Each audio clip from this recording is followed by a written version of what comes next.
C'est dans une jolie ferme d'Iwaz, tout en pierre, que nous avons rencontré, avec Lise de l'équipe Chendukua, Thierry. Agriculteur au grand cœur, ingénieur agronome, président de l'école pratique de la nature et du savoir, Thierry a su traverser avec justesse les différentes strates de notre société. Des paillettes de Deauville aux vallées paisibles de son désormais pays d'Iwa, il nous confie son expérience vécue avec le peuple Kogi. Regardez ce qui vous attend. Ça, c'est lié aussi au cancer. Quand on m'a dit « vous avez 1000 jours encore à vivre », je me suis dit « chaque jour va compter ». Je me suis senti vivant quand j'avais le goût de la mort dans la bouche. Et ils disent, à partir du moment où vous avez oublié les règles qui précèdent cette forme, vous faites des bêtises.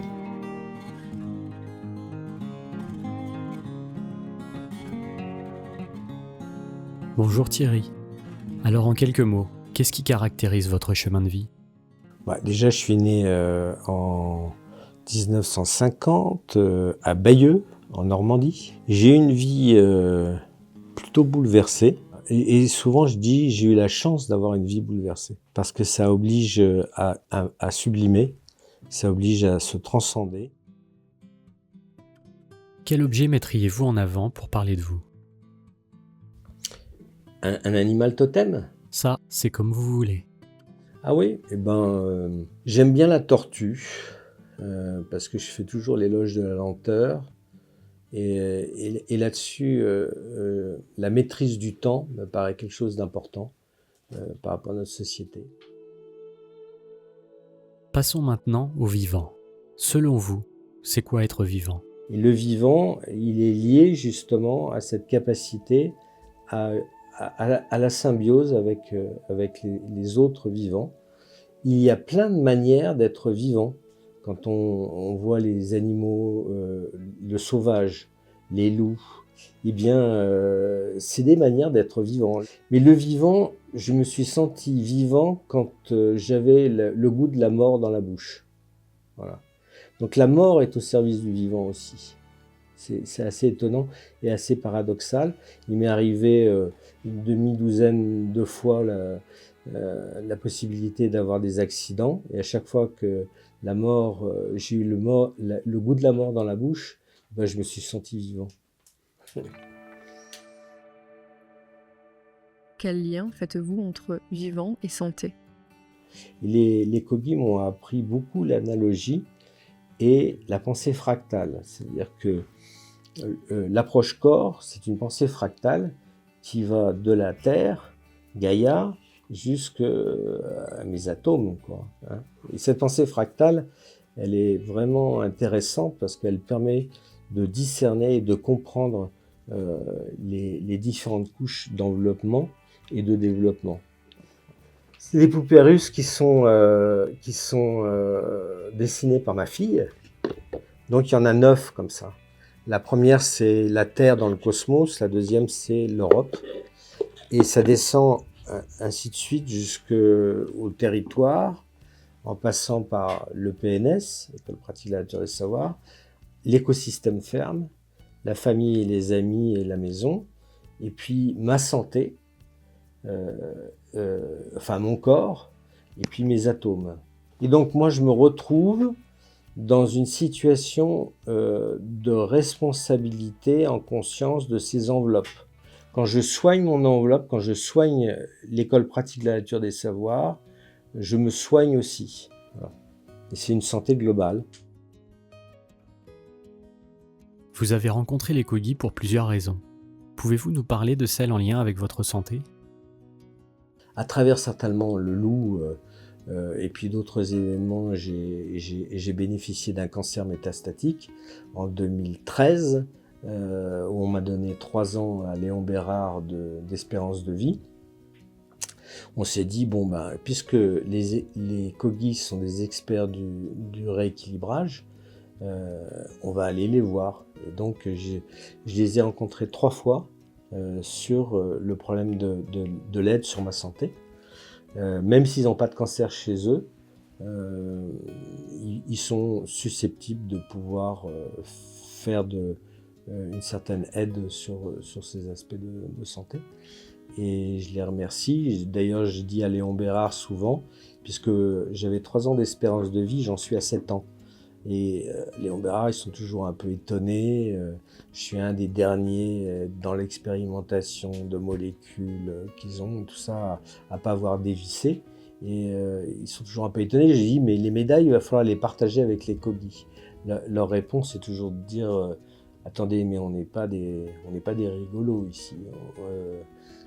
On ne partagera pas les médailles avec les Kogi. Et d'ailleurs, vous ne serez pas guéri, on vous prolonge. Voilà. Et les Kogi, eux, ils disent, nous, on a fait ce qu'il fallait, ça va, mais continuez à faire votre médecine parce que cette médecine, elle est adaptée à votre maladie que nous, on n'a pas chez nous. Voilà. Donc, ils disent pas, eux, abandonnez votre médecine, ils disent, continuez votre médecine, nous, on a fait notre boulot de notre côté. C'est une forme de conjugaison du meilleur de la tradition et du meilleur de la modernité qui nous offrait à travers ce soin.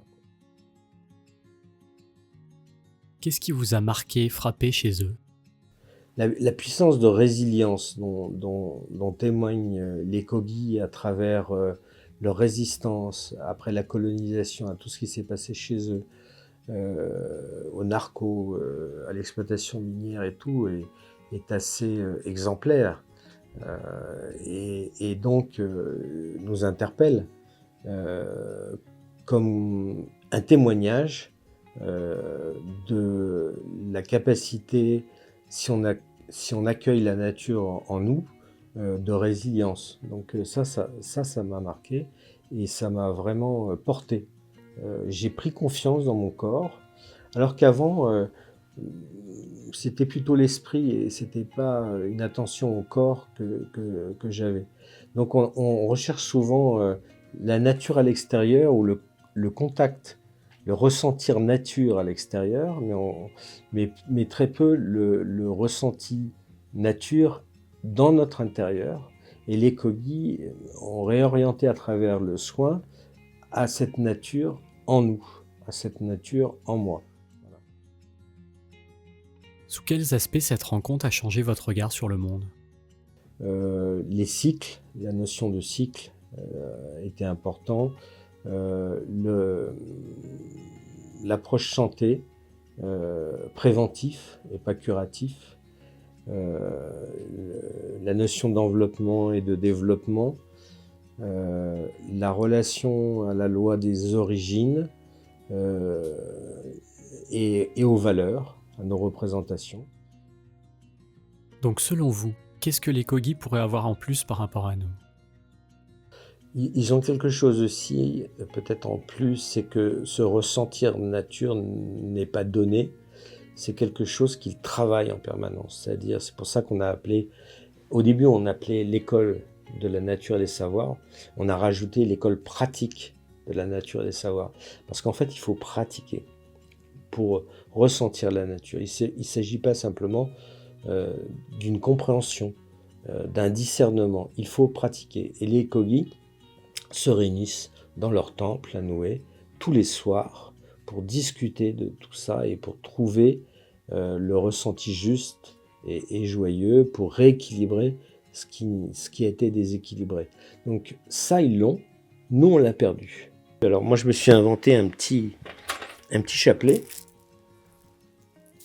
Ce petit chapelet de 9 boules, voilà, qui fait que ça me permet d'habiter le quotidien.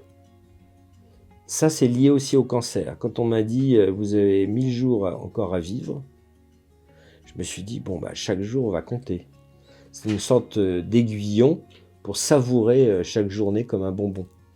Et je me suis dit « il faut quand même que je me donne quelques repères ». Comme les Kogi travaillent le soir, moi je travaille avec mon chapelet, parce que je ne vais pas devenir Kogi. Et dans ce chapelet, il y a 9 boules. Voilà. J'égrène ces 9 boules le soir pour savoir si j'y ai fait attention. Et j'y pense le matin. Voilà. Et ça me permet de mieux savourer le bonbon suivant, c'est-à-dire le jour suivant. Et ça fait partie des rituels qu'on a pu quand on est agnostique et quand on n'est plus dans une religion et tout ça. Mais on peut se les inventer. La preuve, j'ai ces 9 boules. Un dialogue avec ce type de société, les peuples racines, a-t-il du sens aujourd'hui selon vous? On a certainement beaucoup de choses à conjuguer, le meilleur de la tradition et le meilleur de notre modernité. Quand on leur pose la question, ce qui est assez étonnant, j'avais posé la question au gouverneur Kogi, dans le meilleur de la modernité, qu'est-ce qui vous intéresserait? Moi, je pensais à la chirurgie, je pensais à tous ces progrès-là. Ils ont bien réfléchi, ils disaient, il n'y a pas grand-chose à prendre chez vous. Et donc ça, c'est une question que j'aimerais bien retravailler avec eux, parce que, en fait, il y a des bonnes choses certainement dans notre modernité. Alors quand on leur parle des fusées, quand on leur parle du TGV, quand on parle des ordinateurs, tout ça, ils disent, nous on sait tout ça, on sait comment vous faites tout ça. Mais nous, notre travail, c'est le travail spirituel, c'est le travail dans l'invisible, et donc c'est beaucoup plus compliqué. Et on n'a pas besoin d'incarner les règles que l'on travaille. Voilà. Quand on parle des règles qui précèdent la forme, eux, ils travaillent dans les règles, et nous, on travaille dans la forme. Et ils disent, à partir du moment où vous avez oublié les règles qui précèdent cette forme, eh ben, vous faites des bêtises. Nous en venons à présent au chapitre « Les passerelles vers le futur ». Nous commençons la phrase et vous allez la terminer. Aujourd'hui, je me demande si... La chance qu'on a avec le Covid sera suffisante pour qu'on prenne conscience de l'importance de changer nos modes de vie. Il y avait Einstein qui disait, c'est un chaman chez nous, Einstein, qui disait c'est pas avec les habitudes de pensée qui sont à l'origine des problèmes qu'on rencontre qu'on va pouvoir les changer. Et ça va nous rendre fous de faire de la réformette, de faire du greenwashing, parce que c'est pas ça. Il faut vraiment changer nos habitudes de pensée. Voilà. Je pense que le monde a besoin de... Je pense que le monde a besoin de spiritualité, de poésie. Et enfin, pour terminer cette interview, Pour moi, réenchanter le vivant, c'est changer mes représentations du vivant, mes habitudes de pensée sur le vivant objet qu'on a réifié et pas le vivant sujet en tant que tel, qui nous entoure et avec lesquels on doit partager. Voilà. C'est-à-dire reprendre une place à la mesure de la possibilité de vie pour le non-humain et pour les autres vivants.